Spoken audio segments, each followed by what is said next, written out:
Welcome everyone, I'm Matt. Hi, I'm Desiree. And we're bringing you this week's Rising Tide West Coast Swing Guide. This week on the guide, we're talking about following. And if I'm brand new to following, what do I do to kind of maintain my end of the dance, even when I don't know what's going on, to have a good time? So we thought about this a little bit and came up with two fundamental rules of the road.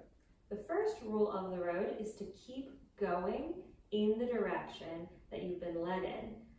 So what does being led in mean? That can be kind of tricky to figure out, but normally in a beginner class, you'll get told to come forward or to stay back. If you're told to stay back, keep on going back. If you're told to come forward, keep on going forward until you feel something different from your leader. So if I'm being led in left side passes, I'm told to come forward by my leader, I continue in that direction until I am redirected.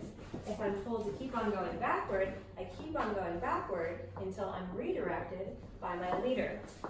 We, as followers in West Coast Swing, are perpetual motion machines. Our movement helps the leader to redirect us. So that's rule of the road number one. Rule of the road number two is to maintain our frame. Frame is the connection we carry in our upper bodies.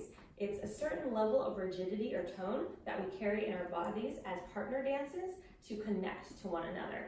So we don't want our bodies to be completely floppy, and if we're brand new to West Coast Swing, we don't want our bodies to be anything but a little bit more toned up than necessary in order to communicate with our partner that we can move one way or the other. So if we're doing push breaks over and over again, I want to carry a maintained frame. I don't want to allow my frame to break if I'm brand new to the dance.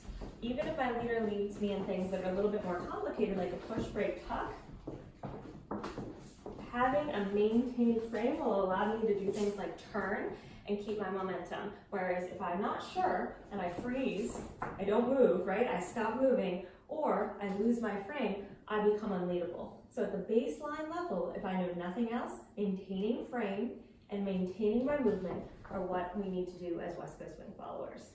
This is also super important even for more experienced followers, as often I'll get told when I'm just social dancing from followers that I haven't learned that move yet. And while there certainly are aspects of West Coast Swing that do need to be taught to followers, a lot can be done, even more complicated movements, just by continuing with those same basic rules of the road. So for instance, we have a basket whip where instead of a normal exit, the follower ducks under the leader's arm. If Desiree totally stops as soon as something becomes different, this movement won't ever work. If she keeps going, as I've redirected her backwards, she'll be able to figure out roughly the movement, even if it's not perfectly with our walk-walk triple rhythm. That was your guide. Thank you everyone for tuning in. You can check us out online at mattdavisswing.com. We're also on Facebook, YouTube, Instagram, and Twitter as Rising Tide Swing Dance Studio. Got it?